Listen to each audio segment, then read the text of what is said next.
2003 Jeep Grand Cherokee Laredo.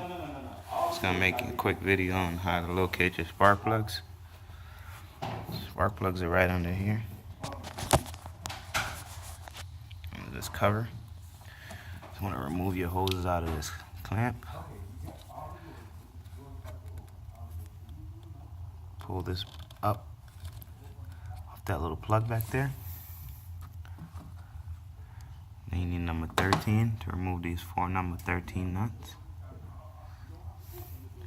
1, 2, 3. And there's one underneath that bracket back there. Right there. And you just slowly pull up on this.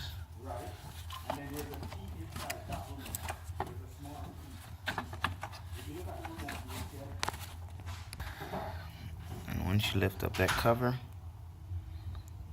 that'll allow you to gain access to your 6 plugs.